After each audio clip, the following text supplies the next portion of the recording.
Hallelujah. We are now approaching the second advent. Ang tawag po ng coming ni Christ is the second advent. Kasi anytime that the word advent will be mentioned, lagi natin iniisip is Adventist. Ano po? But advent means the administration. So, bahagi ng malaking pag-aaral tungkol kay Jesucristo ay ang kanyang pangalawang pagdating. As a matter of fact, bago pa siya dumating, pinag-uusapan na sa Old Testament ang kanyang pangalawang pagdating. Katulad ng mga book like the Book of Daniel is about the second coming of the Son of Man. And he was called in the Bible, in the Book of Daniel, as Ancient of Days. Biro mo, ganyan na ang mga terminology na ginagamit sa kanya. So today, let's study about the signs of the times. Turn with me in Revelation chapter 6 because number 1 is the economic collapse. There will be a economic collapse na mangyayari po sa buong mundo. And this is global. Ano po? So pag ito ay ininvolban ng mahigit 10 malalaking bansa na kabilang sa World War, First World, definitely the reaction will be the economic collapse of the entire world. So let's go to Revelation chapter 6 because may dalawa tayong pwedeng pagkuwanan ng dalawang malaking pwedeng pagkuwanan ng information kung ano ang actual na pangyayari po sa Biblia po. Chapter 6 of verse 5 is the appearance of the 4 apocalypse horsemen. Nung nakita yan ni John.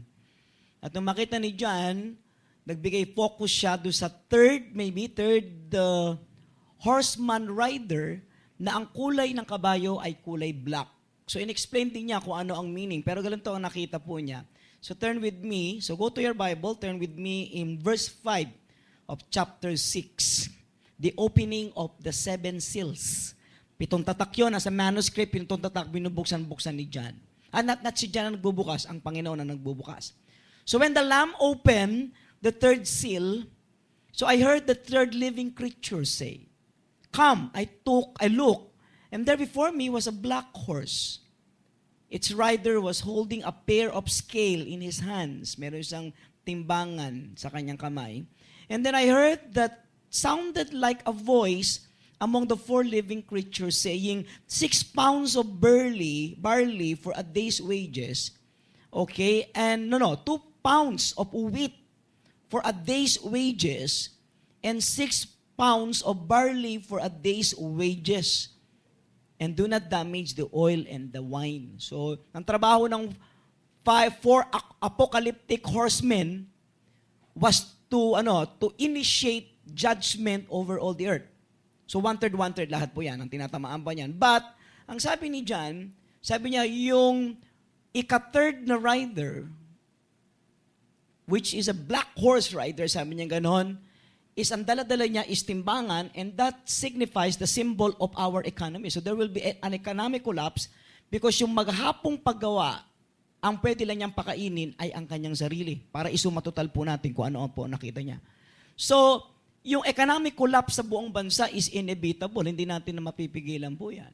According to Rick Wiles, ganito ang collection ng mga pangunahing nakikita sa periodiko ng buong mundo. Global market crash strikes 1 minute to midnight as central bank lose control.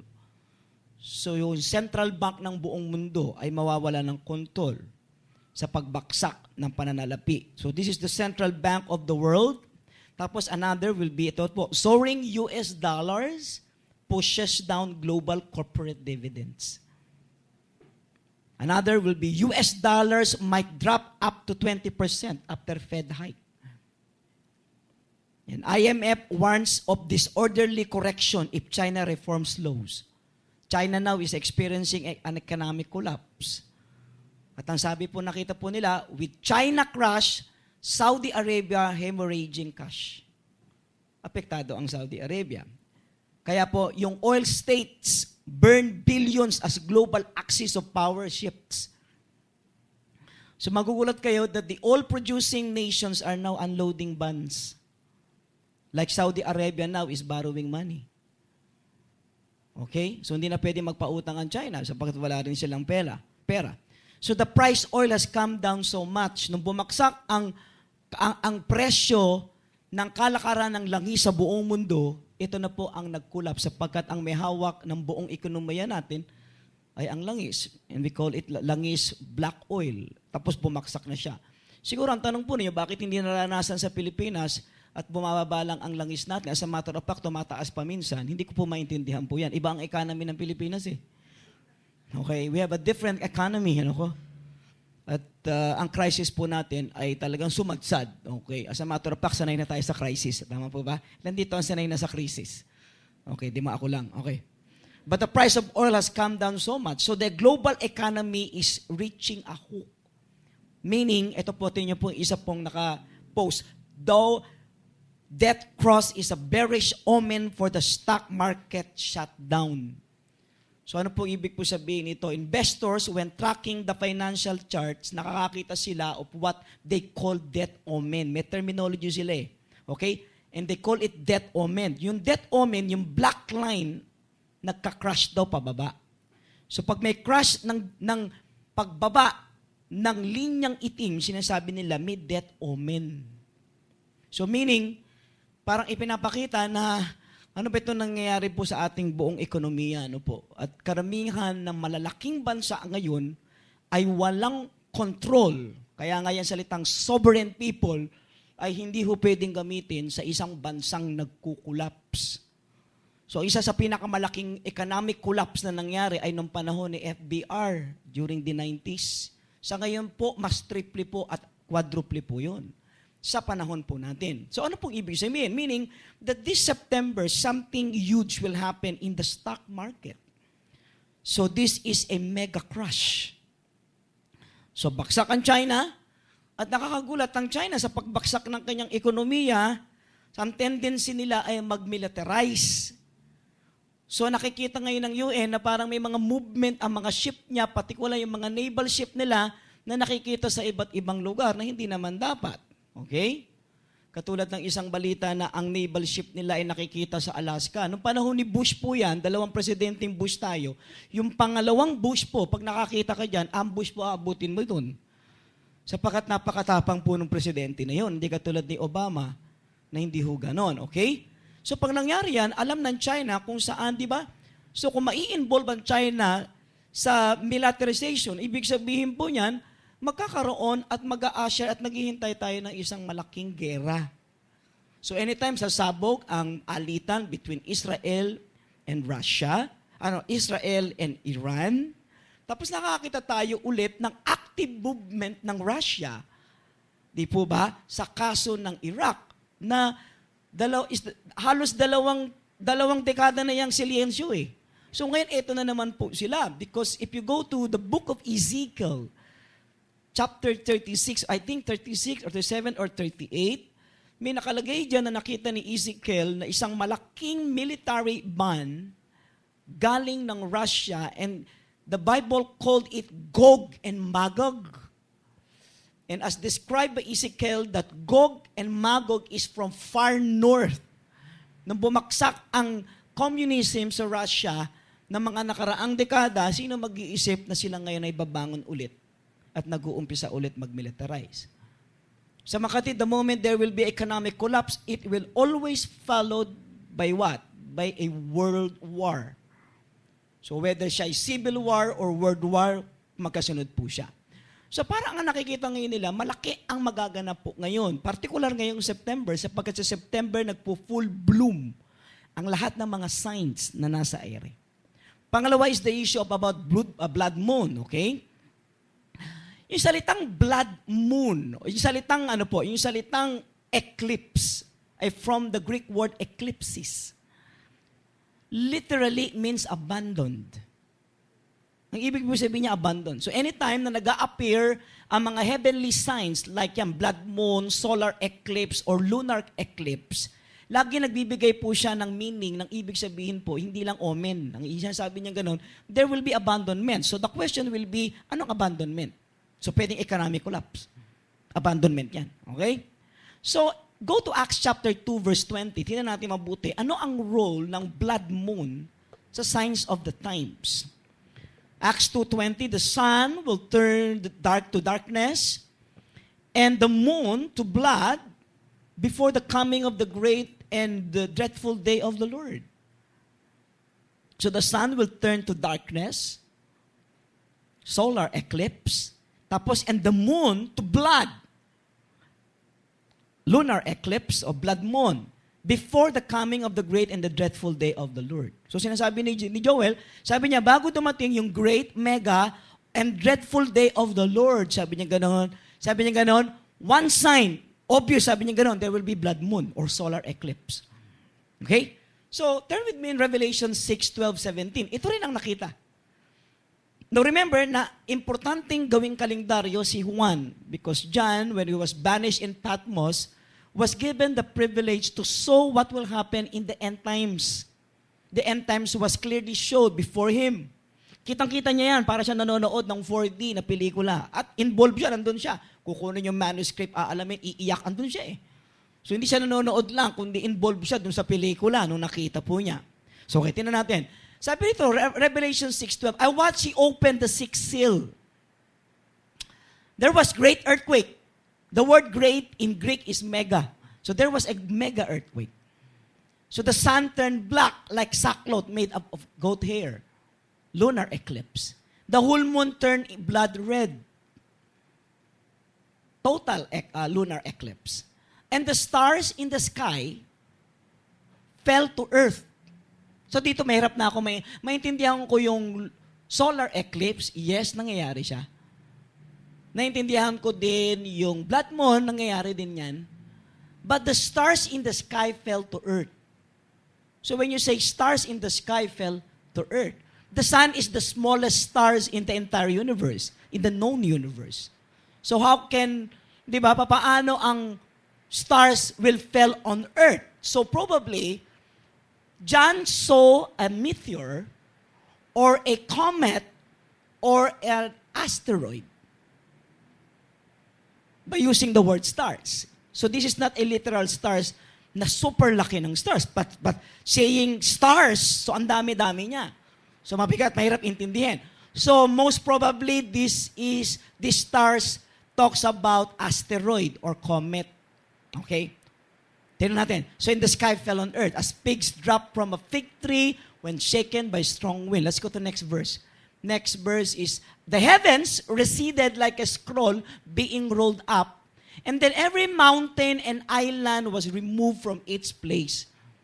Then the king of the earth, the princes, the generals, the rich, the mighty, and everyone else, both slaves and free, they hid in caves and among the rocks of the mountains. So yan ang nakita niya. Okay? So let's study. So ito yung nakita ni Lord niya sa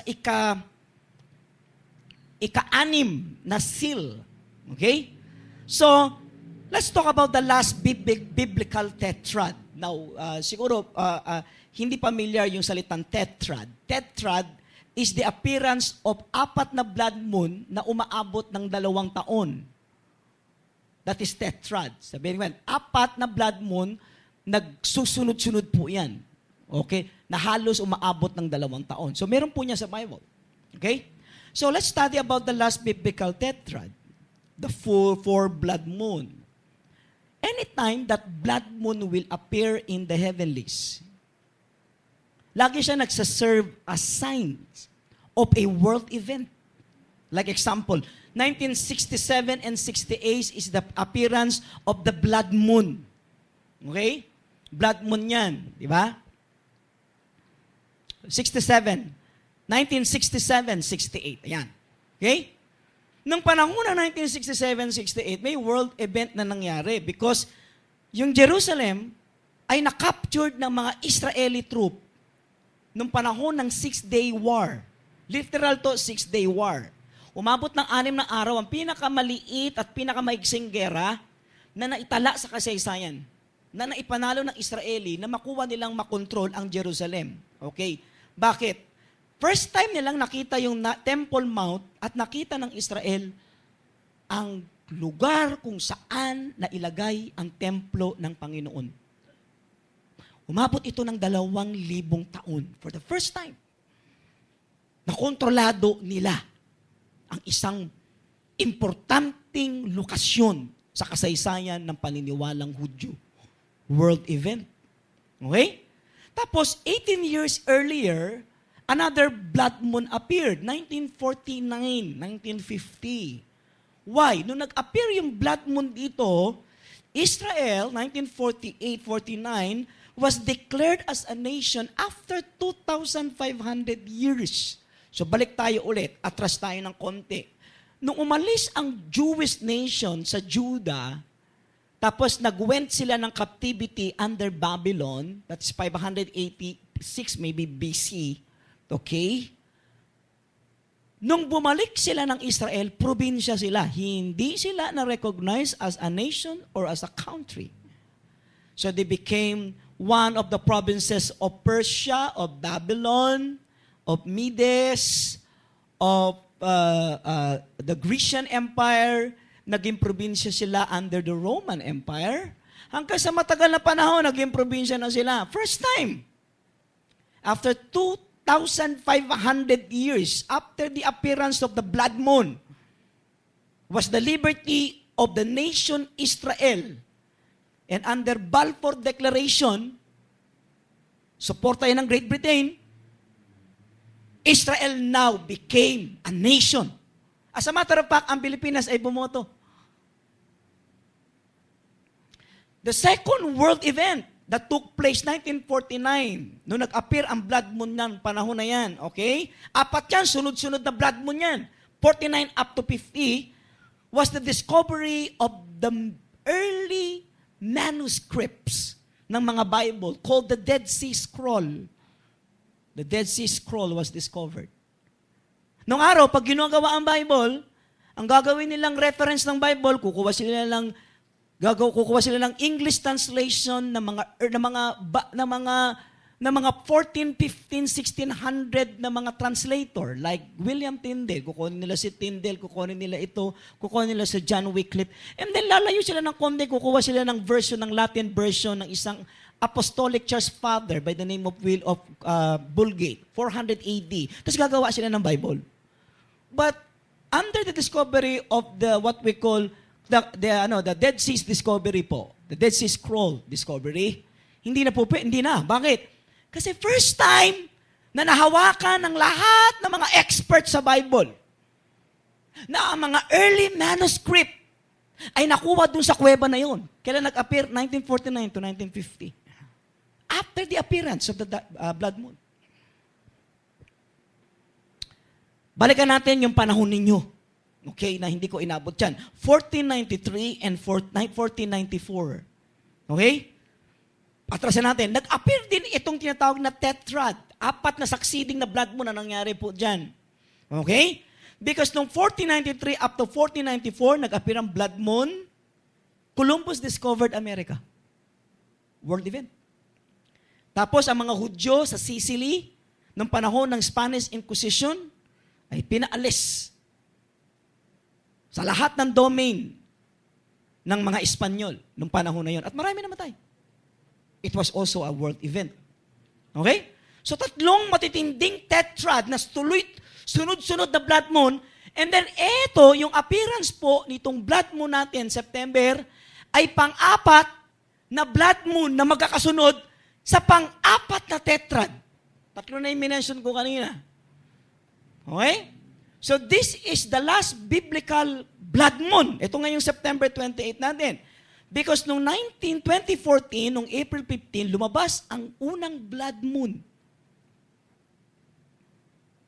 April 15, 2014. Saktong-saktong tumama sa panahon ng piyesta ng Pasko o the feast of the Passover of the Jews.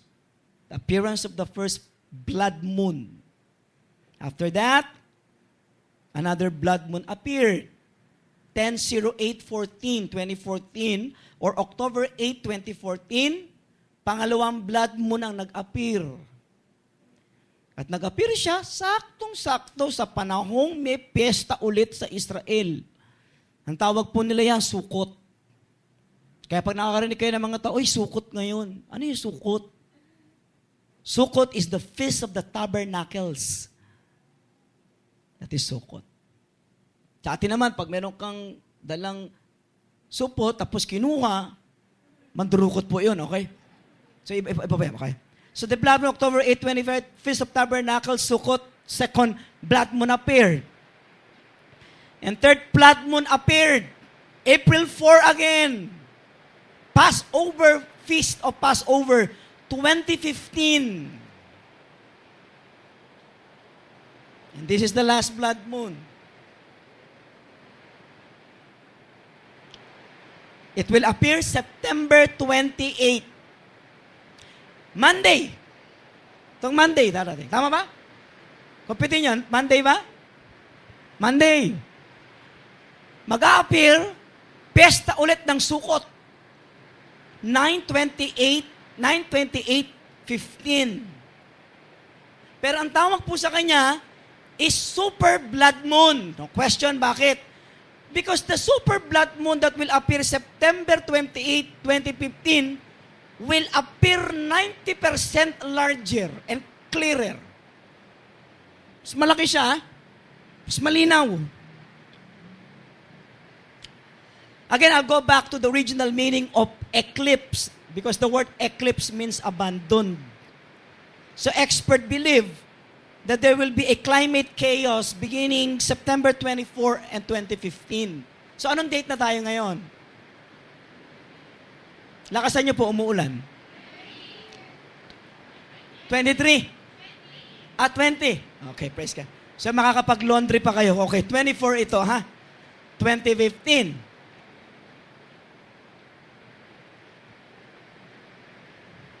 Pwedeng may mangyari. Yung ibang kaibigan kong pastor, sinasabi nila, Manny, pwede po kaya na meron ng rapture na mangyayari sa appearance ng blood moon? Ang sagot ko, pwede. Pwede. Pwede. Pero ang sinasabi ng mga expert pagdating sa finances, they believe that before the appearance of the blood moon, there will be a great economic collapse. Nako ba? Ang tingin nga nila, ang dollars ay bababa ng husto eh. So mapalad ang walang dollar account kasi wala kayong dollar. So walang bababa. So sinasabi nila ngayon, sabi niya parang nakakaramdam sila ng pangyayari since may record tayo na anytime mag-a-appear ang mga blood moons na ito, ay nakakaroon ng global effect o climate chaos sa buong, sa iba't ibang realm. Okay? So yun yan. Katay sa blood moon. According sa scripture, meron daw occurrences sa scripture that see turning into blood. Nabasa ko yan. Let's go to Revelation chapter 8 verse 9. Revelation chapter 8. Okay? Verse 8 to 9. Pastor, posible ba nung panahon na yon na ang dugo, na ang dagat ay mag-turn into blood? Nangyari po yan nung panahon ni Moses, nung ipinadala ang 10 plagues. At isa doon ay ang pag-turn ng tubig na maging dugo. Now, ang question ko, is this literal blood? O baka nung nakita ni John na nag-turn into blood, ang sinasabi lang, that the water blue turned into red. Kasi lengguwahe po nila yan eh, siya ang nakakita eh. Siguro parang pwedeng sabihin kulang ang mga modernong salita sa paggamit ng isang matandang libro tulad ng Biblia. Para siya gagamit ng mga lengguwahe ng panahon natin. Basta sa kanya, nung nakita niya, sabi niya, dugo. Unang-una, pinaminon yun na ang isang tubig ay mag-turn into blood. Isang malaking catastrophic event lang ang pwedeng gumawa po niyon. So, gawin natin, basahin natin. So, turn with me in Revelation chapter 8, beginning verse 8. So, the second angel sounded the trumpets. After buksan ni Jesus lahat yung seal hanggang ika-7th, then ang nakita ni John ay 7 angels. Tapos yung 7 angel ay may 7 trumpets. Yung trumpets dito ay hindi trumpets to call for worship, but a trumpets call for judgment. Okay?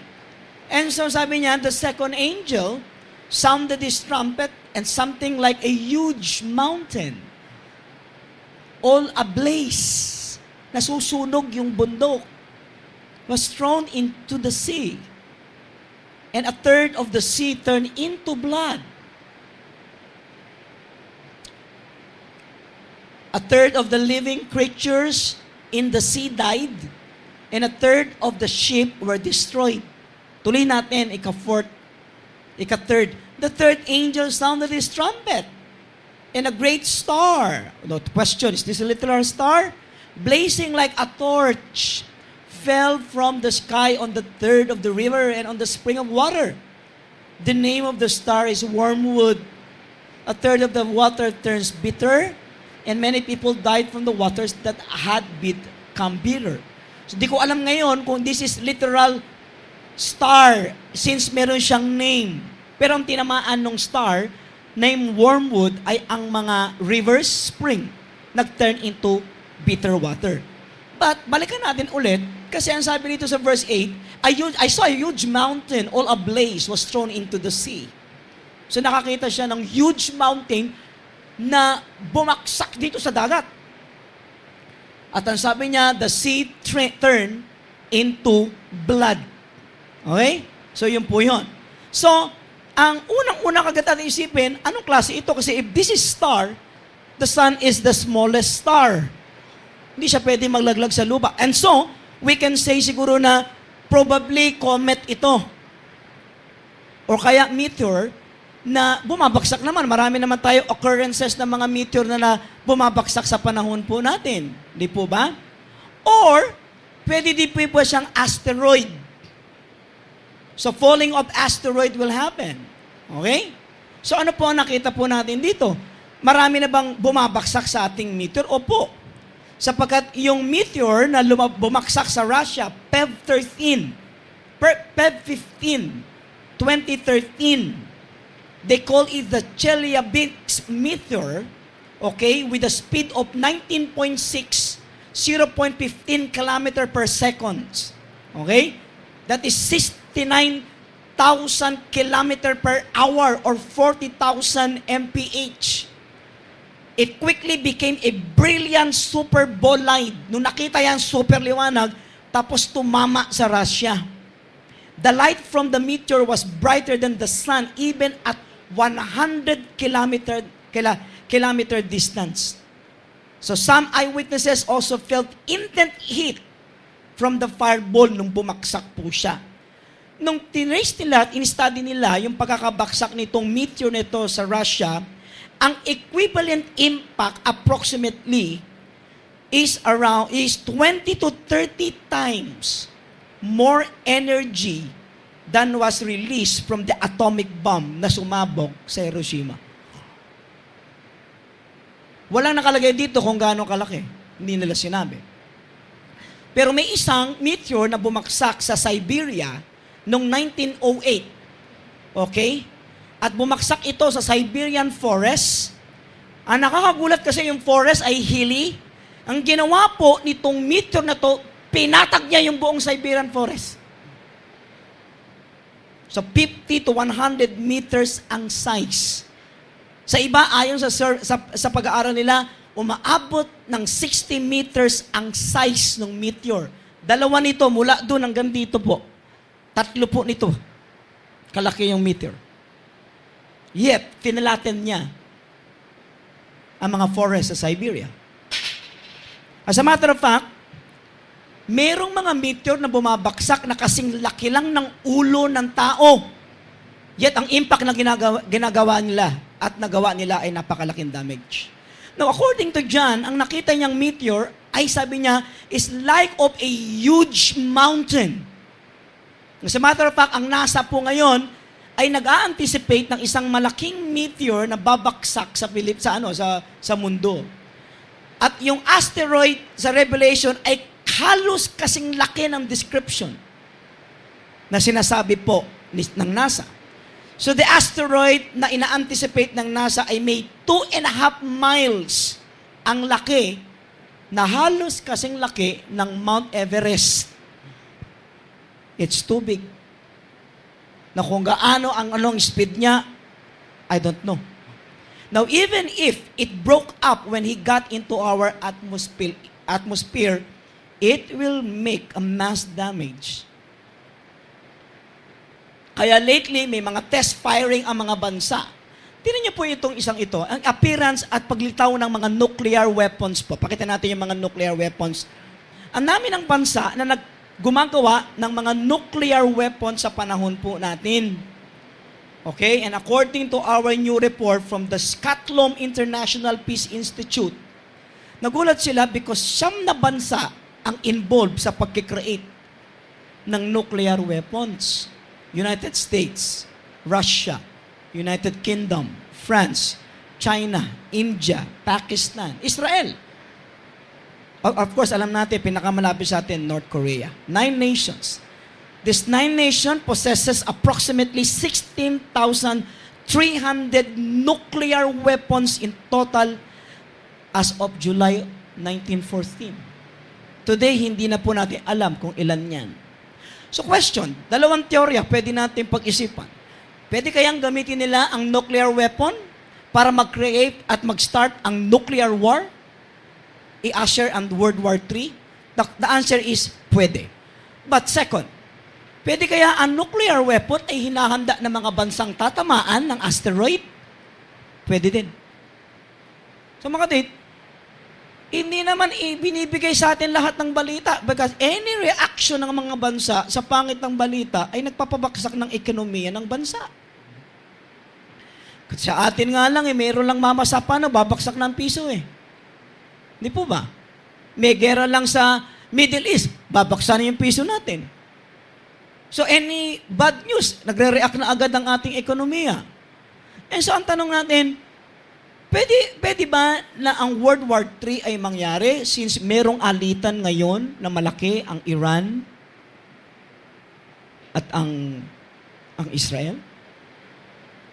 Since nagme-militarize ang China, paano ito nangyari? September 15 up to 28, 2015 is the target date of the arrival of the asteroid. So it will hit the shore of Venezuela and Brazil. So I asked the Lord, Lord, why Venezuela and Brazil? Ang sagot ko, ako din ang sumagot, because laging silang nananalo sa beauty pageant. Philippines naman. So it will create a tsunamis everywhere. Now listen carefully. Nung nakita ni John kung saan tumama yung huge mountain, ang sabi po niya, tumama sa dagat. 3 malalaking ocean ang sumasakop ng buong mundo. So we have the Pacific Ocean, kung saan kabilang tayo. Pagpunta kayo ng Baler, harap kayo, Pacific Ocean na yan. Okay? Tapos Atlantic Ocean, kung saan lumubog ang Titanic. Tapos Antarctica. Okay? So 3 malalaking body yan ng tubig. Okay? So ayon sa kanila, babaksak ito sa saan? Atlantic Ocean. Okay? Now, isipin niyo mabuti. Nung bata po ako, naglalaro po ako pagbaha. Pagbaha po, lumalabas po kami. Pag umuulan, pinalalabas po kami ng nanay namin. Hindi katulad ngayon, pag umuulan, pinapapasok po tayo. Tama po ba? So pagbaha, sa amin, sa Tondo, sa Priscilla, sa Ipil, pag ang baha po namin hanggang tuhod, dagat na po yan. So, ang gagawin po namin mga bata, lalabas po kami ng bahay, tapos aabangan po namin yung mga truck dadaan, tsaka sasakyan, tapos magke-create po siya ng wave. Sa pagdaan ng isang truck, magke-create siya ng maraming wave, siguro makaka-6, 7, 8, hanggang sa pahina ng pahina. Nakuha mo? So, dumaan ang truck. Kung ang isang meteor or asteroid kasi laki nung bumaksak sa Russia, na 3 size nito, hindi ko alam kung gaano nakalaki ang lapad. So sabihin na natin, 600 square meters ang diameter, o 600 meter ang diameter ng isang asteroid. Tapos galing sa mataas na mataas, tapos nang pumasok po sa ere o atmosphere ng mundo, lalo siyang hinigop ng magnetic force natin pababa. Di ba po ba? Lakas niyan eh. So bagal-bagal siya, mabilis na siya. Pagkatapos, di ba? Sipin niyo po ang impact na pwedeng gawin kung tumama ito sa gitna. O sabihin natin 200 miles mula sa shoreline, okay, ng Brazil o ng eastern coast ng Europe, ng North America. So what will happen? Galing siya sa napakalayo. Sa matagal na panahon na siya nag-aabang kung siya tatama. So pagtama niya ng Atlantic Ocean, ang sabi po sa Biblia, may possibility na lulubog siya tapos po yung flash po nun aakyat ng ilang piye. 1,000 feet. Tapos po, bigla po siyang magbabounce siya, magro-roll up siya, 100 up to 100 times magkikreate siya ng tidal waves o tsunamis na ang taas ay kasing taas ng building na may 100 story. That's a lot of story. Tapos 100 times siya babalik sa shoreline, sa coastal. 100. Hanggang sa lumiit siya ng lumiit. Saan pupulutin ang ating malalaking mga establishment? Eh nakakagulat ang tubig. Ang tubig, pag ang tao nalunod sa tubig, kulay itim ang tao eh. Tapos magugulat kayo, sunog ang kanilang balat. Eh tubig yun, hindi naman siya apoy. Hindi ko alam gaano kabaksik. Ganyan kabaksik ang tubig.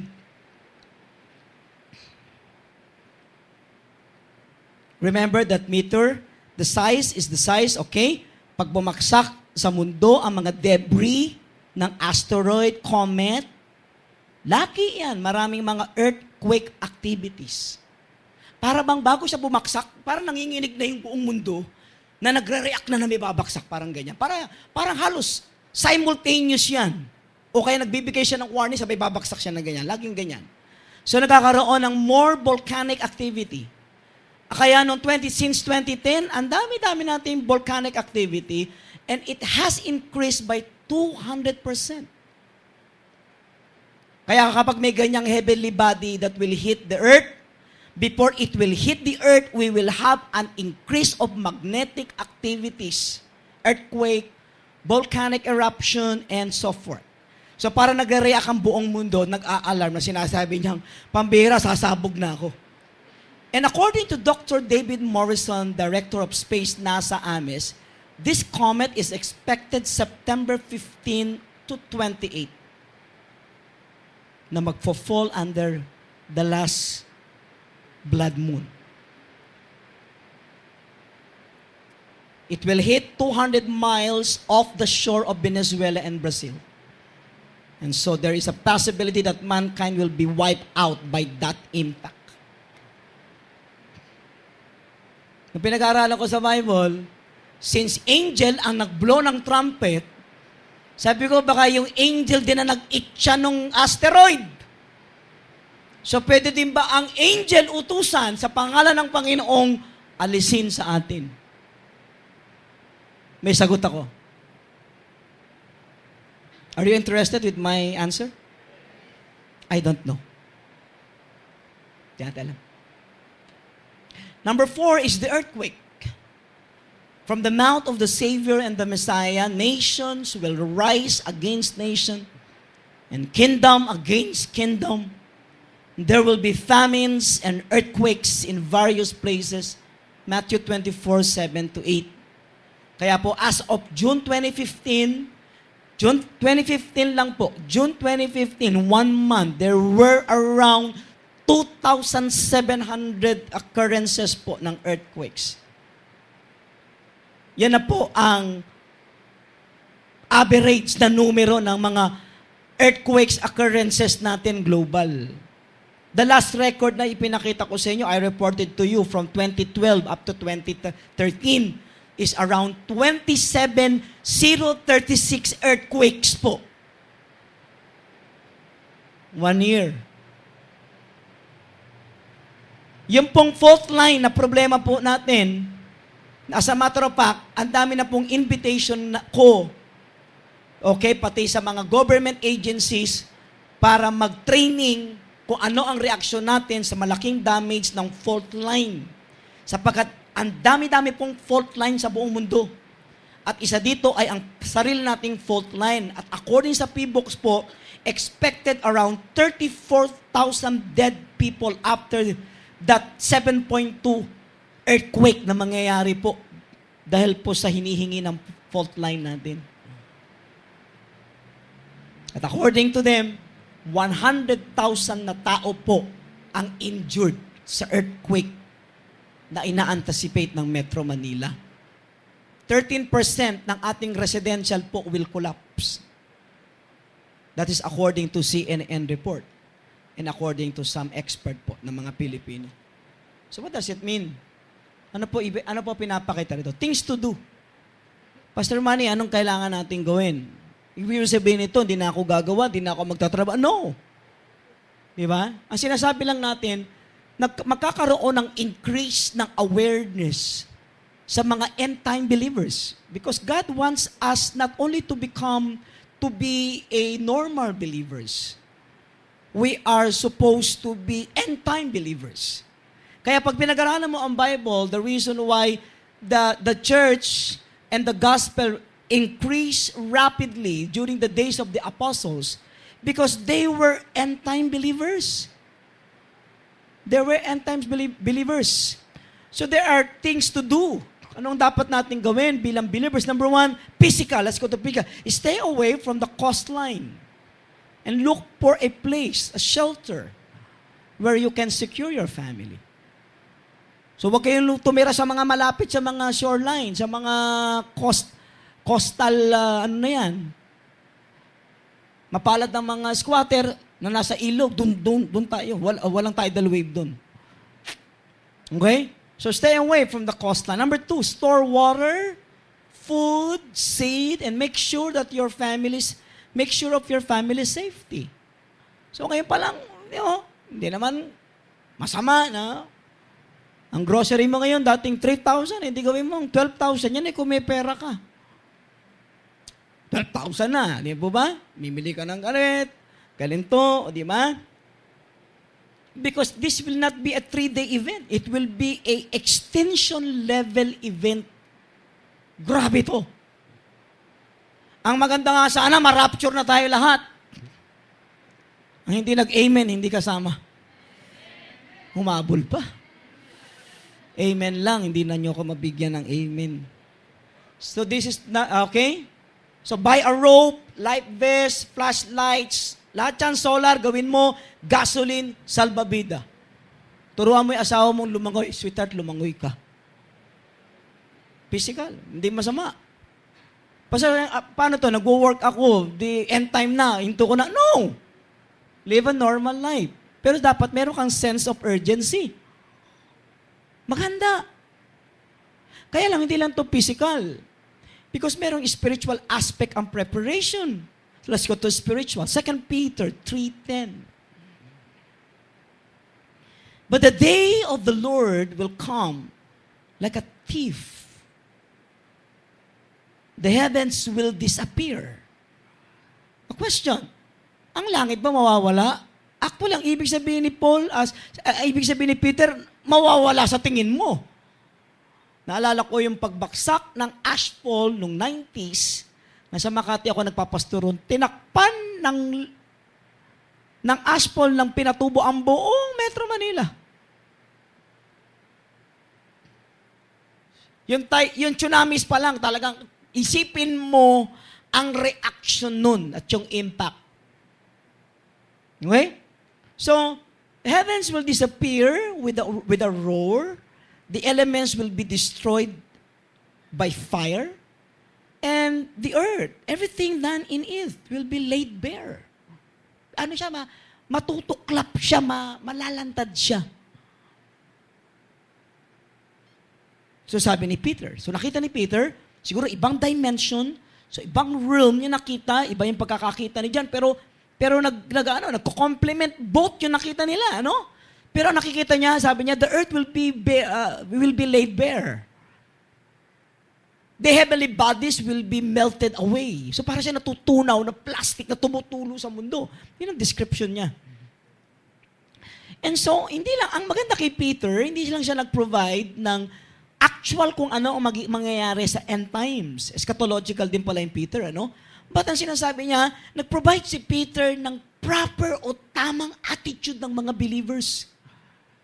So sabi niya ganun, since everything will be destroyed in this way, what kind of people you to be?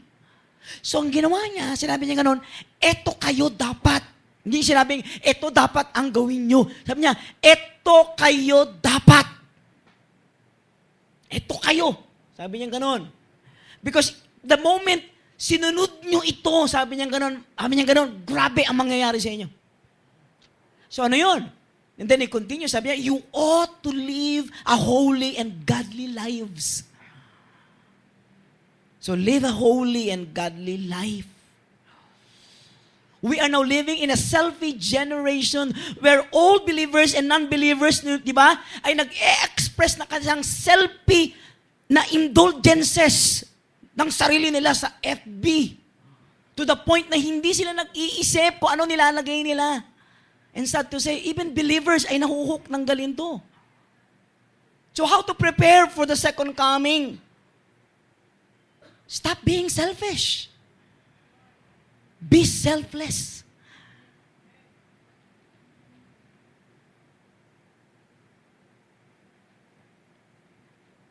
So live a holy life. So let's go define the word holy. Nakakagulat nung chinek ko yung salitang holy, hindi talaga siya yung holy na define ng mga religious people eh. Because the word holy means distinct. Iba ka.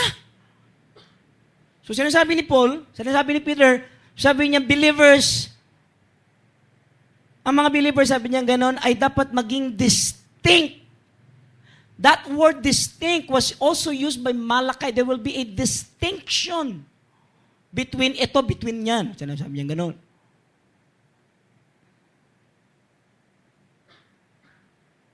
So be distinct. Be holy. Huwag mong gawin yung ginagawa ng iba. Okay? And he continue by saying, sabi niya, live a holy life. Tatlong bagay, how to live a holy life. Sabi niya, to be found spotless. Now listen carefully. In the last days, magkakaroon ng super taas ng cravings ng tao for holiness. Tapos nung araw, way back nung 80s, ang holiness ay parang something na mahirap ma-strive o maisip. Sa last days, ang holiness ay trending sa mga believers. Iba ang tingin ni Daniel. Nung nakita ni Daniel, in Daniel 12, sabi niya gano'n, ganito nakita ni Daniel, in the last days, sabi niya gano'n, that the wicked will become worse, but the righteous will become more clean.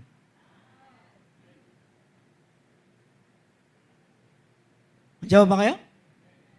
So hindi siya, kasi ang religion, yung holiness ng religion, ginawa mo dahil sa activity. May activity, nandun ka, tapos nagiging ganun ka dahil may activity. Tapos, hindi ito yung sabi niya ganun. Sabi niya, the righteous people will pursue righteousness. Sabi niya, magiging yun sila. Sabi niya ganun.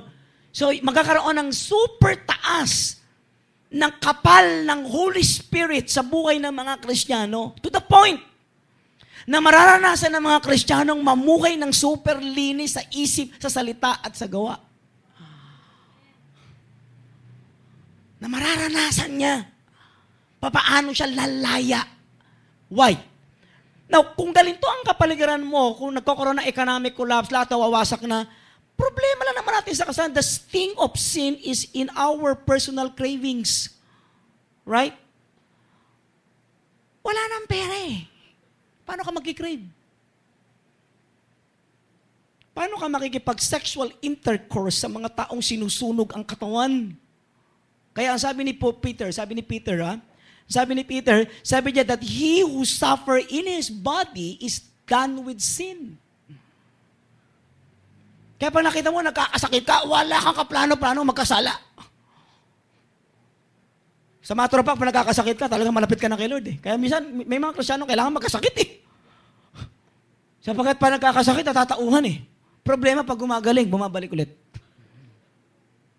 So, ang sinasabi ko, sa huling araw, tataas ang antas ng mga tao sa kabanalan at magugulat ka paano nila ito pinupursu.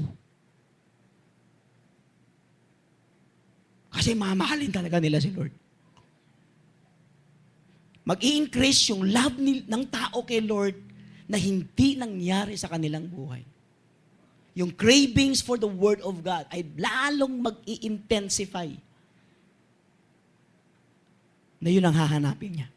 Not only spot, but to be found spotless and blameless and at peace with God. Matututo na natin mamuhay ng may kapayapaan sa Diyos. When you say, at peace with God, settled ka na kay Lord. Ano man ang mangyari. Lord, gibain mo ang buong mundo. Ano man ang mangyari, hindi na ako makikipag-argue kung totoo ka, kung ano ka. Marami kang bagay na hindi binigay sa akin. And at peace with God. Hindi mo binigay. Ayoko na sa'yo. Wala na akong ganun. Saya, living a holy life means living at peace with God. Submitting everything under His divine or sovereign rule. Lord, bahala ka na sa akin. You must clean your FB. You must clean your Twitter account. Because in the last days, you will face God and God will show you all what you posted in your FB account. Sasabi niya, anak, yan ang pinost mo. Lord, hindi ako nag-post yan. Pinost mo yan, anak. FB alone is enough. Alam mo if you will be judged or if you will be forgiven. So be careful with what we are posting in your bank account. Do not allow the devil to use your FB account to promote things that is considered by God foul. Instead, you clean it. And use your FB. Matthew 24:14. And the gospel of the kingdom shall be preached into all the world. And then the end shall come. It will never happen. 2040 Windows, we have what we call 2040 Windows. May mga bansang under 2040 Windows. Halos 1 billion yan. Hindi mo maaabot ng gospel yan. Today, do you know that sa span of 2 years, you can reach up to 50 million souls using your FB account. And so, anong ginagawa ng Panginoon? God, in His wisdom, is now using FB account. FB. To speak the gospel. Use your account to propagate the gospel. Hindi yung sarili natin. Kaya magugulat kayo sa mga FB account, di ba? Walang magla-like talaga sa'yo. Bakit? Hindi ka ka-like eh. Pagkain na nakalagay dun eh. Nakuha mo? Sarili po natin at kung ano-ano pa, ay maniwala po kayo sa akin, hindi ka makakatikim ng ano. The moment hindi mo ginamit yan, maniwala po kayo sa akin. Enough ng FB para ma-judge ang mga believers na, anak, ano nangyari sa'yo? So be careful how you use your FB account. Decide today whether you will clean your FB account, diba? Use it for the glory of God, or the devil will use it as an avenue to spread sin. Hinto natin, life is not about ourselves. It is about God. Okay? Tingnan mo lagi. Praise the Lord. So spiritual, live a holy life, godly, to be found spotless. Number 2, do not be carried away by errors of the world. Verse 17, sabi ni Peter, do not be carried away by the errors of the world. Verse 17, be on guard, so that you may not be carried away by the error of the lawless and fall from your secure position. Sinasabi ni Peter, meron ka ng secure position, meron ka ng spot, andun ka na, secured ka na. Sabi niya, don't leave that post. Sabi niya, huwag mo aalisin yung poste mo na yan. How to leave that post? When you are being carried away by wrong doctrine. Watching television show that promotes po, na nagpo-promote ng paglapastangan kay Lord. Do not watch it. Huwag din tayo manonood ng mga teachings ng mga tao na nagsasabing they are the Messiah. Do not watch po. Huwag kayo manonood ng mga television show o nag-i-expose ng Bible na nag-i-interpret ng Scripture according sa kanilang iglesia or church. Because these are wrong teachings. Paano ko malalaman ang teaching sa TV ay tama o teaching ng mga churches ay tama if yung teaching nila is Christ-centered? But the moment meron silang replacement kay Kristo at meron ng Kristo, tapos na po yun. Sabi sa Bible, do not be carried away by the errors of the world. Listen carefully. Wrong teaching is a poison to our soul. And wrong doctrine, once you have wrong doctrine and then you die, that wrong doctrine will bring you to hell. God will never allow the wrong doctrine na dala-dala ng soul na papasok sa langit because wrong doctrines are poison to our soul. You see to it that you will decide today to be purist. What do you mean by purist? That you will really believe the pure word of the Lord from Genesis to Revelation. Be a purist. Wala na nag-amen. Salamat po sa inyo. Okay lang. And number 3 and last, grow in the grace and in the knowledge of our Lord and Savior. Verse 18, sabi ni Peter, but grow in grace and knowledge of our Lord Jesus Christ, of our Savior Jesus Christ. Growing is very, very important po. Bilang Kristiyano, you must grow. Listen carefully. Yung mga believers na still struggling with sin, believers who are still engaging themselves with sin, will never grow. They will never grow.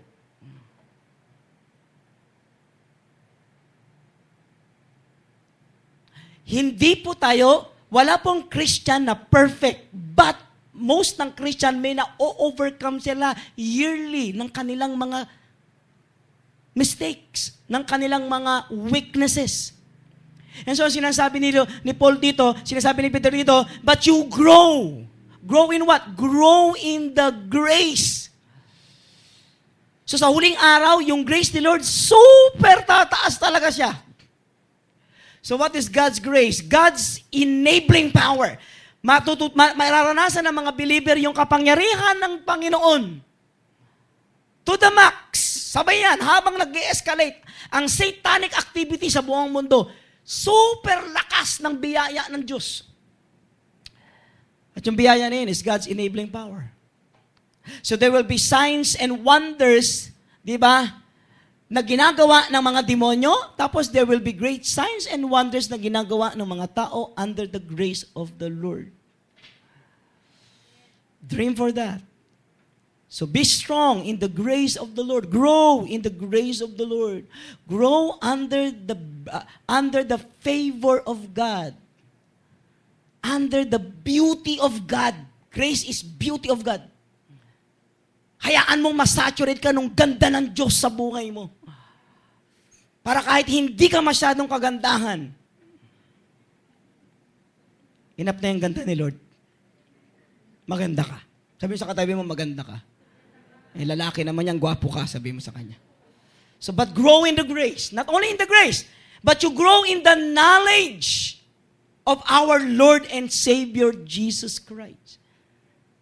You grow in the knowledge of Christ. Discover Christ in the book of Hosea. Discover Christ in the book of Amos. Discover Christ in the book of Zephaniah. Di ba? Huwag mong stuck ang sarili mo in reading Mark 2, Mark, Luke, and John. Go. Proceed. Go. Check the scripture. Look for the epistle of Paul. Hanapin mo. Dig Christ there. Hanapin mo. Hanapin mo na mo. Make a thorough research about Malachi. Who is Jesus in the book of Malachi? Dig Him, alamin mo, know Him. Grow in the knowledge of the Lord Jesus Christ. Not only to know His Lordship, but know His saving power. Don't leave your post. Stay there. You are now saved. Huwag mong hayaang may mga tao na aalisin ka sa poste mo. Leave them. Abandon them. Stick with people that will help you grow your spirit. Look for people na may ibang antas of their knowledge of Jesus Christ. I tell you this, you are now an end-time believer. Jesus is coming soon. No one can stop it. As a matter of fact, Jesus now is at the door. Anytime. He will lift His hand. And He will knock. You see to it that you are prepared. I'll be sharing mga next week pa about the 10 virgins. Tingnan nyo mabuti, sino kayo doon? Prepare yourself. I'll tell you this. Malapit ang dumating si Lord. Palakpakan natin ang Panginoon. Can we all stand? Hallelujah.